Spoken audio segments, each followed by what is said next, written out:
Welcome to Fire Your Doctor, episode 3. And I think this one we're actually going to get into chapter 2. So this is a fun topic. Yes. First off, I'll just welcome my wife, Dr. Danielle Lockwood. Hi, this is my husband, Richard Lockwood. Hi. We're the Lockwoods. Hi. Hi.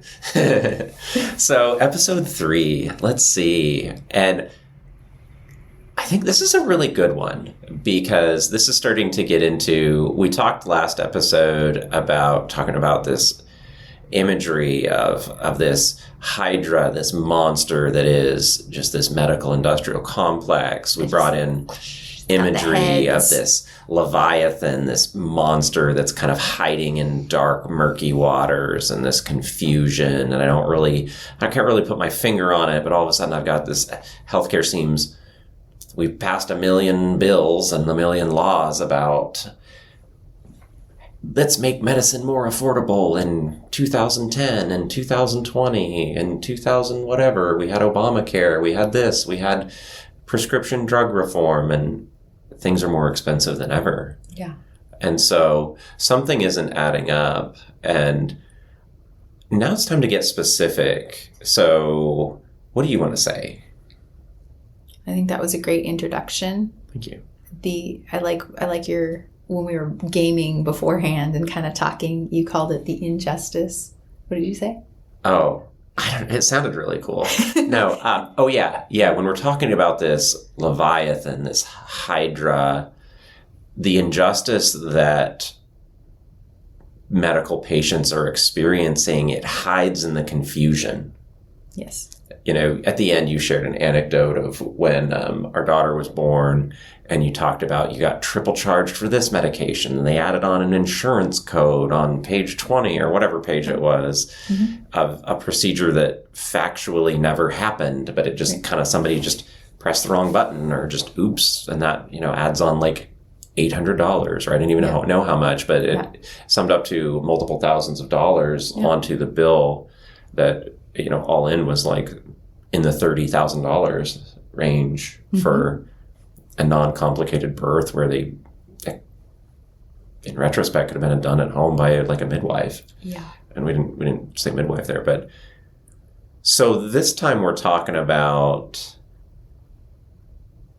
minor sacred cow, but something that would be. Actually, no. At the end of the last episode, you were asking me some questions, and I said that one of the things that was kind of surprising as I broke into this like whole subject matter with you was that what's called evidence-based medicine has unintentional pride. Like, and by that I mean more like blind spots, just things they take for granted that aren't always that haven't always been there. And one of those kind of ways that I would say is like that's kind of considered an open and shut case is antacids. Yeah. And prescription antacids, over-the-counter antacids, sometimes over-the-counters are prescribed. And so there's a lot of gray area there. But this is just something, let's just, you're just going to take these pills and then you'll be fine. And as we heard from your anecdote in chapter 1, that's not always quite the case. Yeah. So let's get into the excerpt. Rich, I'm going to have you read it today. We'll see how this goes. All right, starting. For most people who experience heartburn, it's tempting to breeze through the definition of heartburn and say, Heartburn Solution 1. Number 1, define the problem. I have heartburn. 1, subset B, questioning, but most people skip this step. 2, solution. Since I have heartburn, I will take an antacid. This is the process that most people go through with heartburn. But let's do better. When you say, I have heartburn, you don't really mean I have heartburn. What you really mean to say is that stomach acid is getting into my throat where it doesn't belong. This distinction is crucial. General statements like, I have heartburn lead to cookie-cutter answers like take antacids.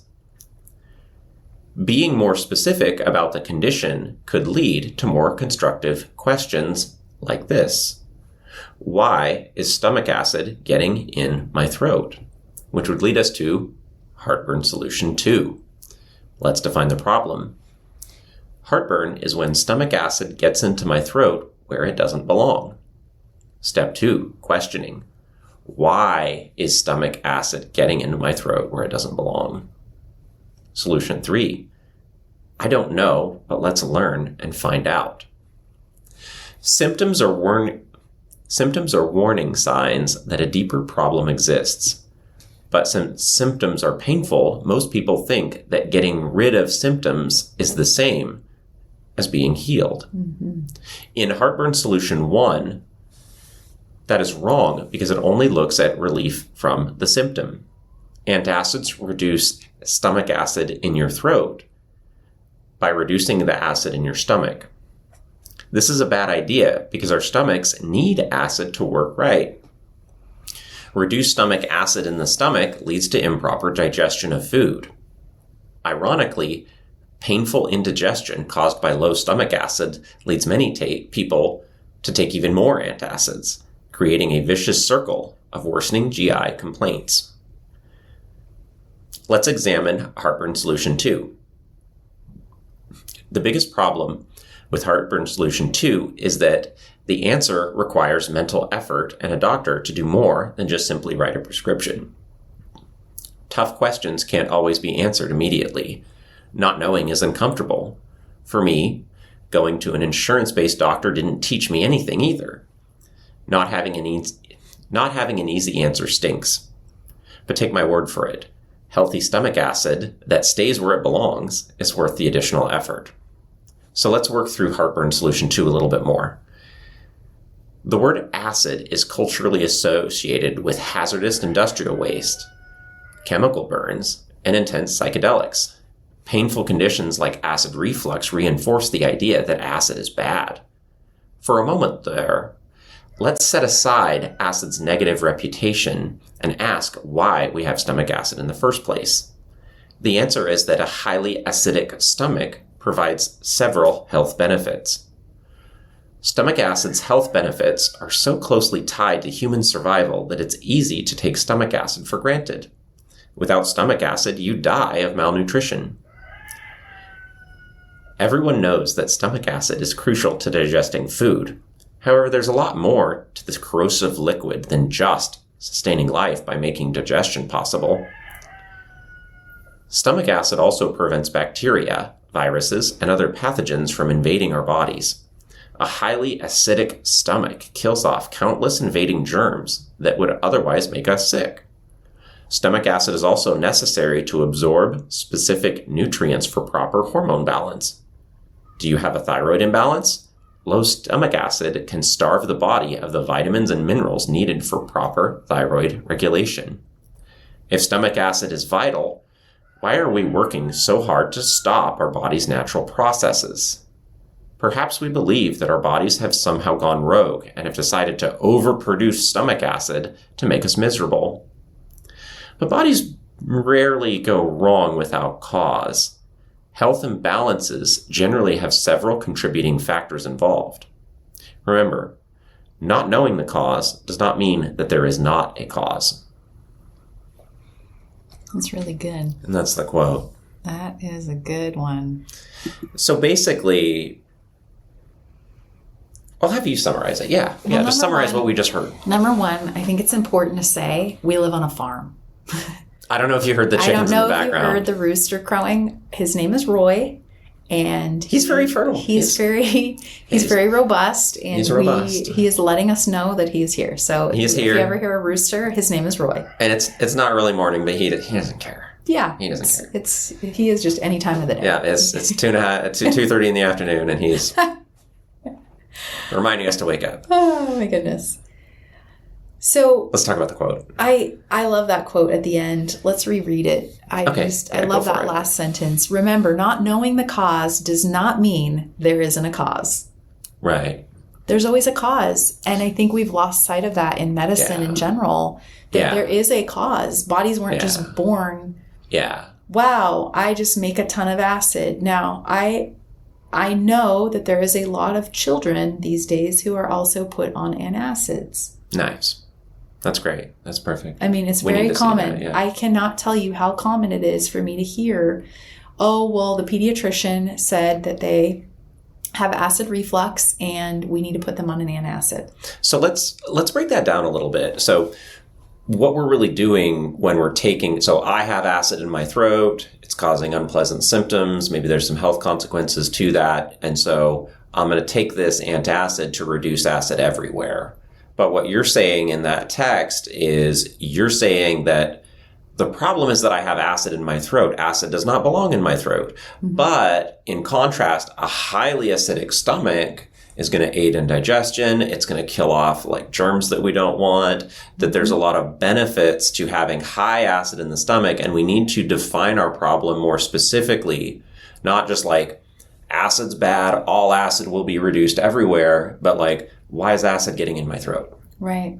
Tell us why acid's getting in my throat. So many reasons. Well, I would say the top reason why people feel like they are getting acid in their throat, not that they're overproducing acid, it's actually a misfiring of the acid. So let's all re-educate ourselves right now. It's a misfiring, meaning the acid is not coming out when the meal is coming out, it's coming out after the meal. So the timing is off as to when the acid is coming. That's a good factor too. It's not just like how much acid I am making, it's like, and where that acid is spatially located, but it's also temporally located, like what time, you know? Exactly. So most people, when you talk to them about acid reflux, it will happen hours after they've had their meal or at least a good amount of time after they've had a meal. It's not at the meal. If it was at the meal, it would be breaking down the food and using it to kill off little, hate to tell you, parasite eggs that are in a lot of food. Okay. Nice. Not sushi though. That's great.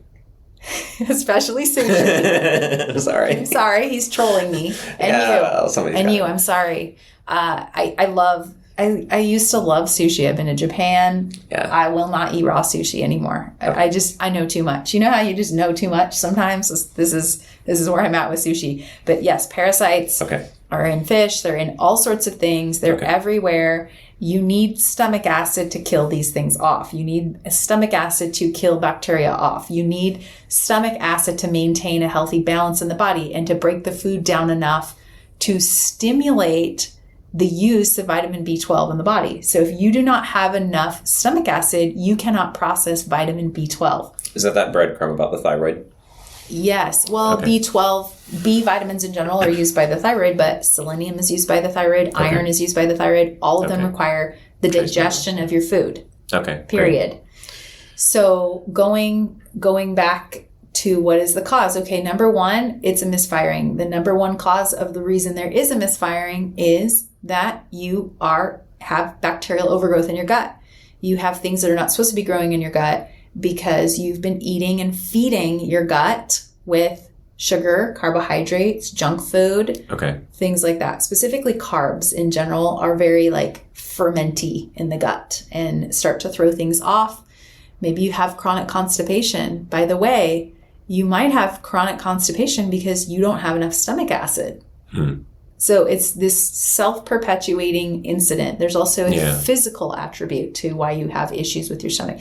You might have gained weight in the middle section specifically and then decided one day, I'm going to start doing massive amounts of sit-ups, but I'm going to wear my pants that used to fit me, that no longer fit me, and I'm going to just start putting that pressure on my waist at the same time as I'm trying to do a sit-up. That will cause what's called a sliding hiatal hernia. Which basically is where your diaphragm, which is the muscle under your rib cage, your stomach slips up under that diaphragm and gets trapped. And then all the acid starts firing when it's not supposed to fire. So that could be another structural reason for stomach acid. We can go on because there's so many reasons. All right. Speaking of digestion, I think we need to just digest the last few minutes of what you said. Okay. Number one. So it's not just about how much acid do I have. It's about when that acid is produced. Yes. And it's not just about how much. So let's see. So let's start with the timing. Let's start with timing. So I eat this food. My body is not quite digesting it fully. finally it's just like, well, time's up. This stuff has to go through the stomach, moving on into my into intestines, into my gut. And then your body's kind of saying, oh no, this really isn't fully digested. And so it starts releasing more acid several hours after you eat. Now I have food in my stomach, probably high carbohydrate food, some of these with a lot of like dough plasticizers, different ingredients in them, etc. Now I have this partially digested, improperly digested food that was not exposed to enough stomach acid, and my body's trying to chase it with too much acid. And now I'm experiencing, 4 hours, 5 hours after I ate, an acid reflux where I'm like, well, I have too much acid going on now. My stomach's boiling away. And so then I take an antacid to counteract that. And then I've just reinforced that cycle. Correct. And we have a rebound effect that happens when people are on antacids, where when they get off of the antacid, this also happens with allergy medications like antihistamines. Right. We think we need that acid drug because for the first 2 to sometimes 3 weeks after getting off of that drug, you will hyperproduce acid. Okay. And it will just lead to this self-fulfilling prophecy of, I guess I'm acid blocking medication deficient. Yeah, that's kind of a fun way to say that. Let's dig a little bit into the whole thing about different types of gut bacteria and like breaking down carbohydrates, fats, proteins, etc., and talk about these different types of gut microbiome. I know we're talking about that in detail, like in later chapters, but I think we have 3 chapters on the gut microbiome. Yeah, because there's a great quote by Hippocrates that says all disease begins in the gut. And that is so true. All right. Okay. I don't want to drop these mics. They're expensive, but Mic drop. No, don't do that in real life. No, this don't is Shure. do that. This is like a Shure studio, like right here. Don't drop this. Yeah. It's good. Okay. Yeah. So. But simply, right. If we have not enough stomach acid and we don't have proper digestion, this could lead to things like constipation, and it could lead to things rotting in your gut and staying there too long. And rotting. Putrefaction, as they used to call it in naturopathic old school. Putrefaction. Rotting defined as things, food substances being broken down by gut microbiota that are harmful or not conducive to proper metabolism. Right. And okay, this is entering into a whole new world, which is why this deserves 3 separate chapters that we're going to talk about. She's hinting at me to like, this is too deep. So we got to baby steps. Yeah. But okay, so let's just put a pin in that, and we'll deal with that in further episodes. But okay, so antacids. So your treatment for what's your success rate on resolving acid reflux and dependence on, say, PPIs or even just OTC Tums? My success rate is very high as long as I get compliance. Because as I said before, the initial stages of getting off of the acid blocker are very uncomfortable. So if we can get the patient over the hump of the uncomfortability, over the years I'm better at building a foundation of the gut being happier before I start to take them off of the acid blocker, and then putting some tools in place to get the stomach acid to, just even a little bit of baking soda and water to neutralize the acid can be very helpful. Priming the pump, actually teaching your body timing when acid is coming in the body by using digestive enzymes, or even HCl, which is betaine HCl, which is stomach acid, right? It's usually from an ox. I don't know why. It's probably from a cow, but they call it ox bile, right? So using some of take these, some ox bile. I know. Sounds fun. Like, take some ox bile. Nice so we have some tricks and tools and things that we'll use to ease a person through this, but to restore the timing. So what I'll typically do is, again, I want to have people eat with the natural flow of when they're supposed to be timed, right? I teach people about the normal digestive process, which starts with cooking the food. Right? Smelling the food. It's called the cephalic phase. of digestion, smelling the food while you're chopping it up. Is that like when you're driving to the drive-through window and like that you can see you can have the vents from the... I like that, but no. We encourage people to cook food as much as possible because, again, the cephalic phase is the preparation it takes to prep this food. There's so much in there ancestrally that we don't understand why it's so important that we're in the food, understand what the food is, know where it came from, know what's in it. So you're saying that even cooking the food is part of the digestive process. Right, because, it's like, I'm starting to get hungry as soon as, like, It's getting you in. It's actually... Mom's cooking dinner. Yeah, from a neurological perspective, it's prepping your body to shift into what's called the parasympathetic nervous system. So you almost said nervous system. Nerd it. The nerd system. No. The sympathetic is the fight or flight system. Yeah. The parasympathetic is an autonomic system, meaning it happens... automatically, basically, when we are exposed to natural stimuli. Right. And it's rest and digest. And that's something like culturally for thousands of years. I mean, there's all these kind of like rules and unspoken traditions. It's like, in a lot of cultures, some Middle Eastern cultures especially, it's like if you break bread together, we're friends. We've eaten together. We have shared a meal. Like I've invited you into my home and we've done that. And so that's actually interesting that we're entering that rest and digest phase. Kind of like if you slow blink a cat, like blink at them really slowly and it puts them into that I'll slow blink you. Oh, yes, you will. But that we're moving out of this activity and work mode and et cetera, and being intentional about slowing down and eating our food. And that psychologically that has an effect of like, I am among my friends. I am among my family. These people are in my tribe and I can let my guard down. Yeah. And that's going to put your body into a state where it's more ready to digest food. Well, and the second phase of that is chewing your food.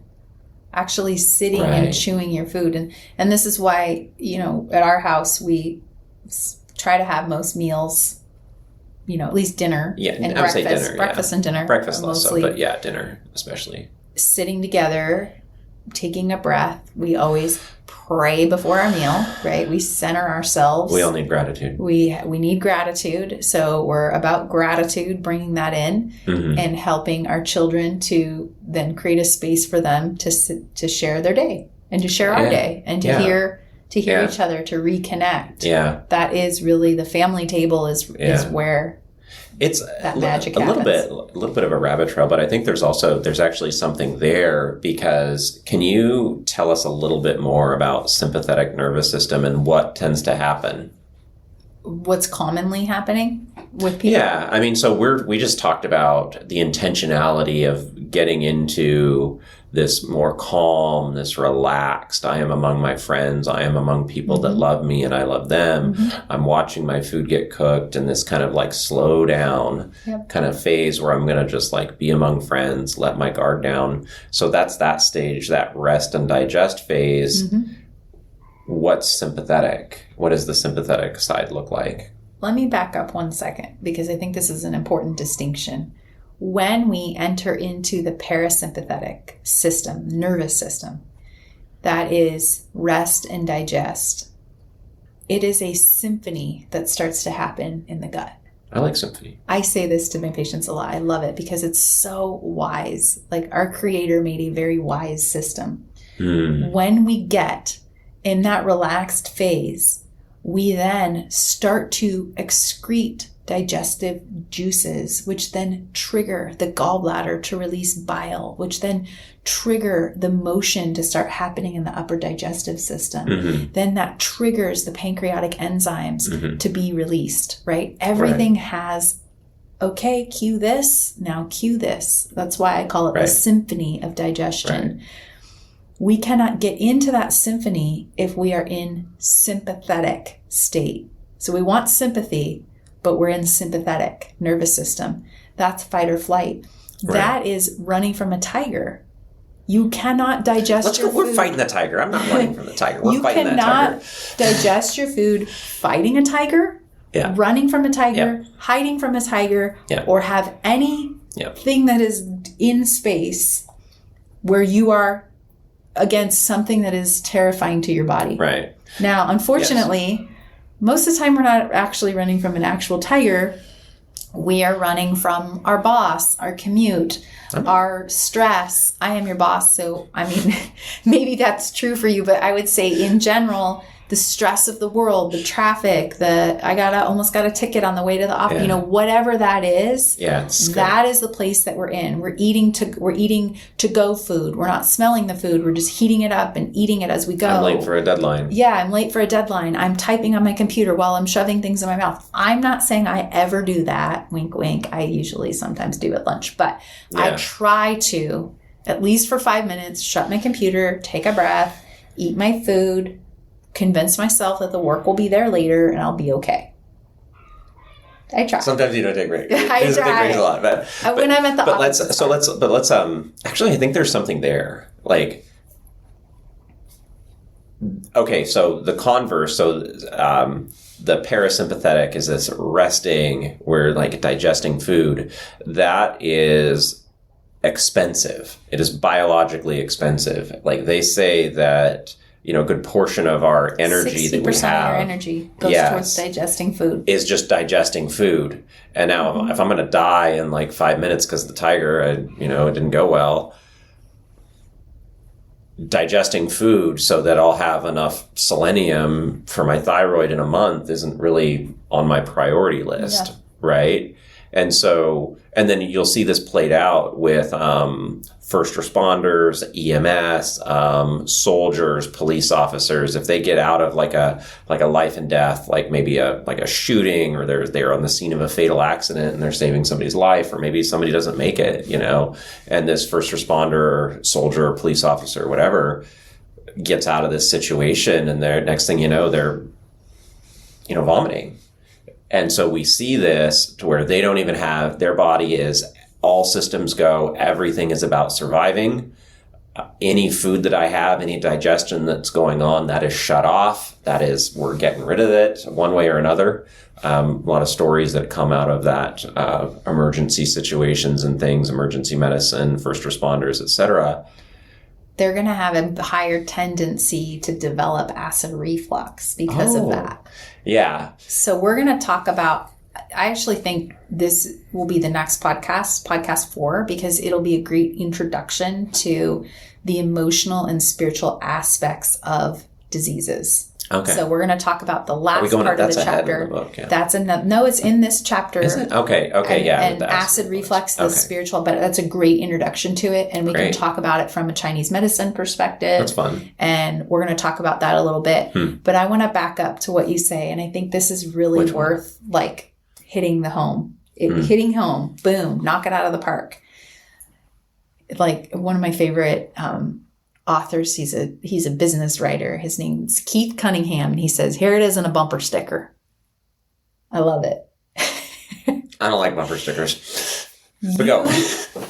You cannot heal or digest your food if you are in fight or flight. Yes. You cannot do it. You cannot heal unless you are in rest and digest. That is the place where you have to heal. So they get upset with me because we'll give them nutrients, right? You'll give them an IV. Yep. And they're so tired. And they're like, I was supposed to get energy. And then I totally fell asleep. I said, you will not feel the benefit of that IV until 3 or 4 IVs in, because you are so low.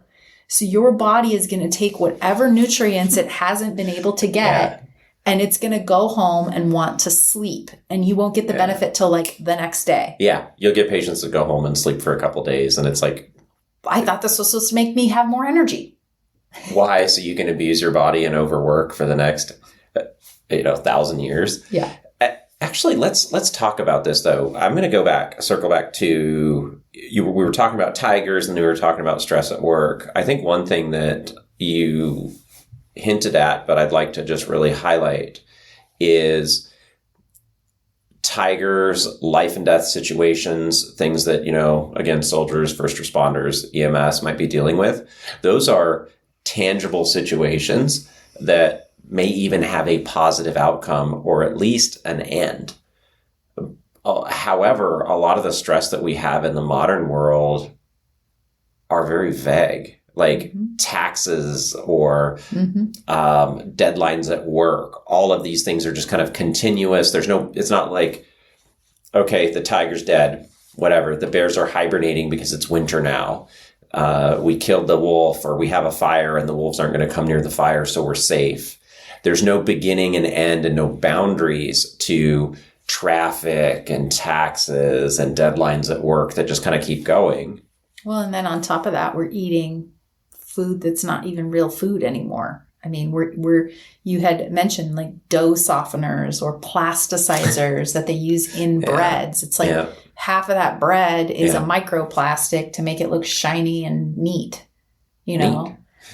So I think going back, it's like, and again, I 100% agree with you, and we are going to talk about that in the next podcast. I talk about all the cool stuff. I know. We're previewing it because I think it's... No, I'm foreshadowing. To where we're going to go to. 5 o'clock shadowing, if you look at my face. Yeah. So again, it is when we're talking about the structure and we're talking about the nervous system response to it, how much more difficult is that than... Here's your antacid medication. Just take it and then take advice from Larry the Cable Guy. Yeah. Oh, that was funny. Yeah. I did a little meme on that on Instagram. Yeah, that's a funny. Don't take medical advice from Larry the Cable Guy. He did an antacid commercial. We're making fun of him, but he's a comedian. Yeah, I'm not taking health tips from him. I want to be able to eat my corn dogs and do whatever. I'm going to chili dogs. Like, it's actually a pretty funny commercial. Yeah. We should put a link to it in the notes. Like, maybe. I don't know if I can even find it. We'll find it. I don't know. YouTube it. I don't want it. We'll see it. Yeah, search it. No, so let's just describe this scenario. I think we're coming at this. We have this kind of picture of somebody that is behind schedule. They're late getting home from work. They're stuck in traffic. They are not spending quality time with people that they love and really getting to know them and like telling about their day, resolving conflicts, things like that. They're hitting a drive-through on the way home, sitting in traffic and all of everything that's going on with that. And so they're not taking time with their food. They're eating in that kind of sympathetic, amped up state of being, and they're eating foods that are not going to be conducive to a healthy stomach acid cycle. So it's kind of a perfect storm. Yep, absolutely. Cool. Yeah. Well, that's great. Yeah, and that's here we are, and then we have the road down the path of dependence on acid blockers. Yeah, acid blockers are one of the top selling medications in the country. I think the top selling medication is the statin medications, also a medication I don't love.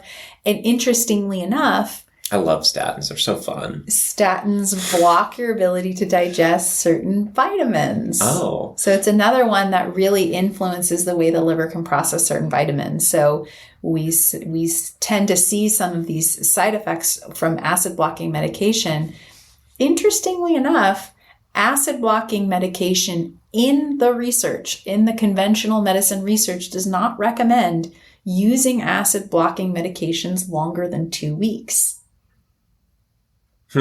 Yeah. Yeah, well. But we see people on it for 20 years. 1,000 years is a day to God. Do yourself a favor after you've looked up the YouTube of Larry the Cable Guy. Go ahead and look up the acid blockers and Alzheimer's disease. That's cool. Acid blockers and osteoporosis. Acid blockers and dementia. You can look up multiple things. Right. Why? You need stomach acid. You cannot bypass the way that your creator made you to be, which is to break down the food and to utilize it correctly.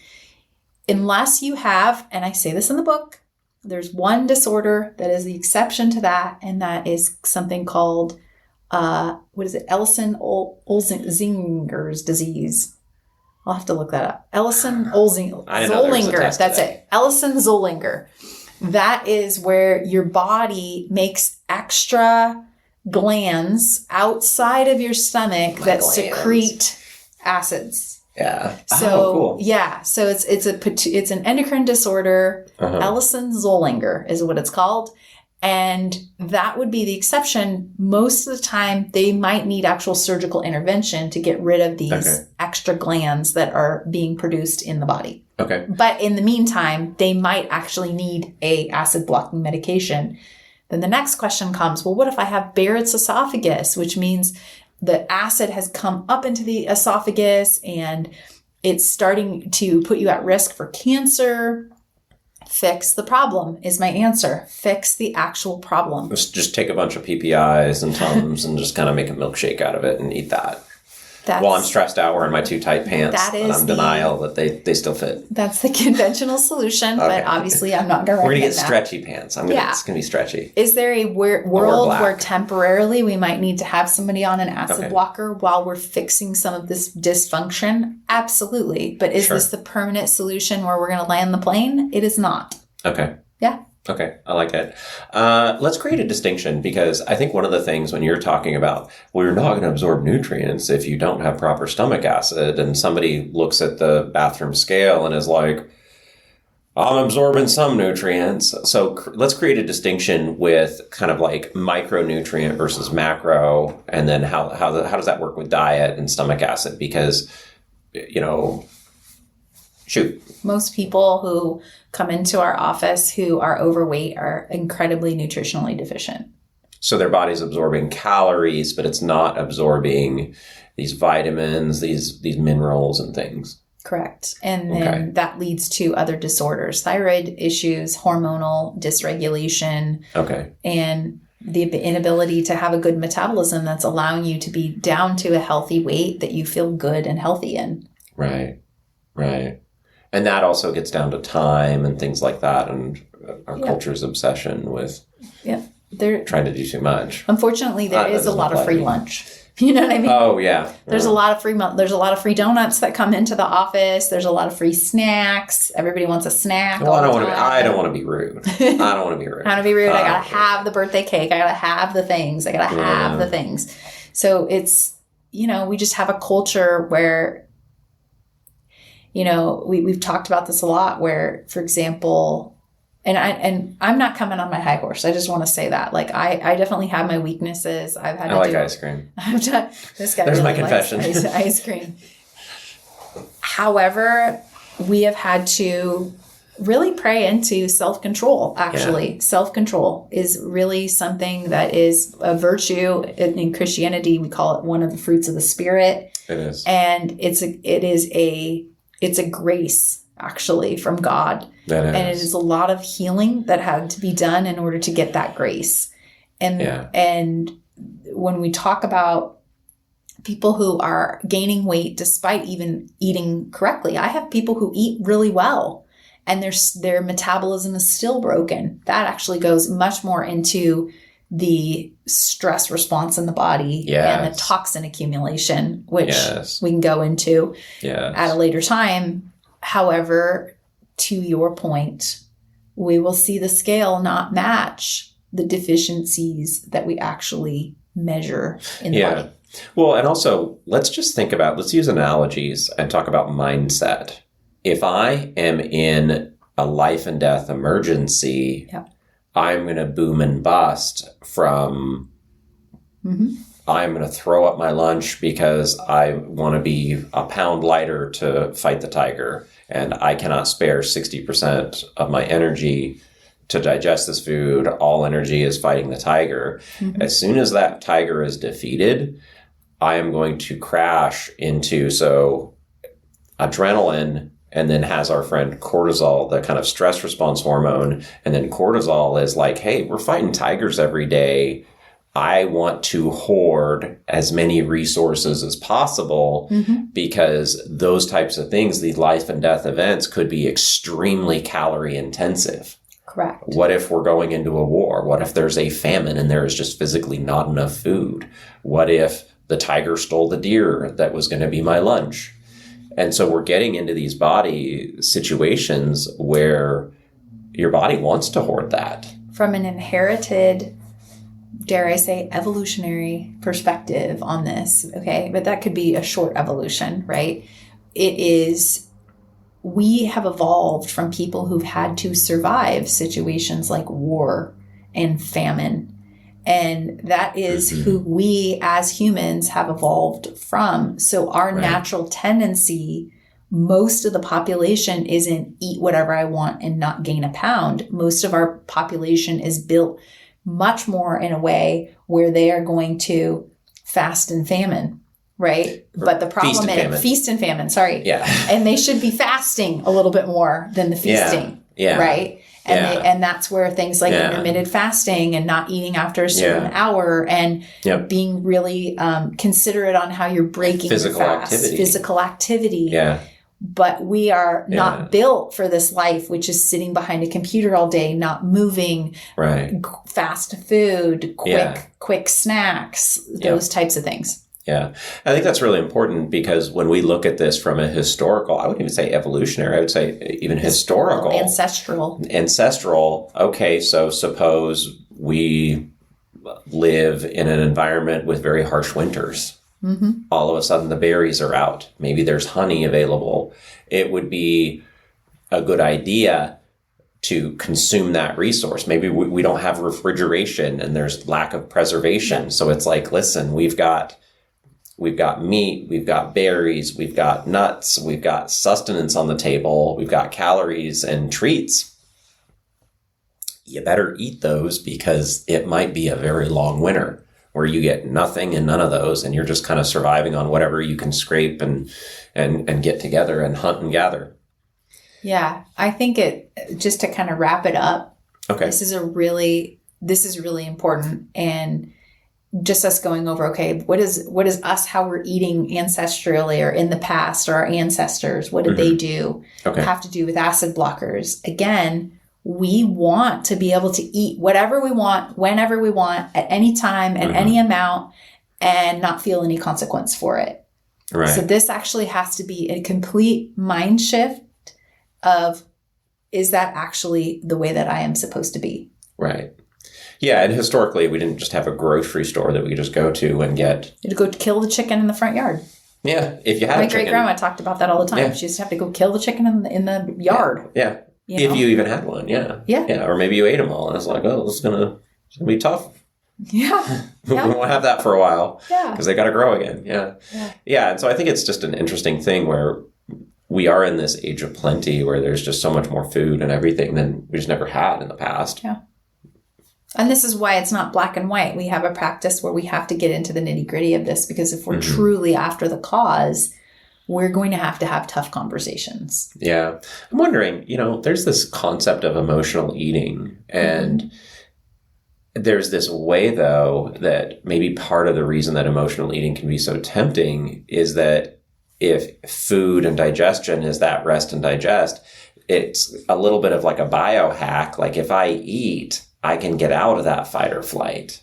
And I can get into that rest and digest. Yeah. And maybe if I'm like fight or flight and I'm nervous, we're doing all this stuff. Like if I eat food, I can kind of biohack my body to get myself over into that other state of being. And we see that all the time. We see people eating for that dopamine hit to calm the body, to try to counteract that adrenaline rush that you're talking about that leads to then that long-term cortisol, which then leads to insulin resistance, which leads to belly fat, which causes more inflammation, which causes more cortisol. So it's just this vicious cycle of, I need to get out of this quickly. Some people are eating because they get tired because, again, they're insulin resistant. Okay. They're having problems with metabolizing their sugar, and therefore, they do feel a little bit better when they eat. But that doesn't necessarily mean that's the solution in that particular way. Sometimes it is. Sometimes there's women, I'm like, you're not eating enough and your body's freaking out. And so therefore it's holding on to fat. And that's why you can't lose anything. Yeah, I think you can get into some of these wild diets, and maybe they work for somebody. You hear on these podcasts, these guys are like, I'm training jiu-jitsu 10 times a day and I'm fasting. I eat one meal and I'm on the wolf diet. And I just eat a pound of elk steak and that's all. And it's like, I don't know if that's right for everybody. Elk steak. Yeah. Good job. Yeah. Good job, whoever caught the elk. You know what I mean? It's hard to get elk. Yeah, I'm just thinking, like the Joe Rogan stuff and things like that. You hear about that stuff. We love him. We love him. Good. So I think what do we got next? Yeah, we're going to talk a little bit more about acid reflux, but we're going to talk about it from the emotional, spiritual dimension. And we'll talk about that on our next podcast. But thanks for listening. Awesome. Okay. Bye, Rich. I'm still going to be here afterwards.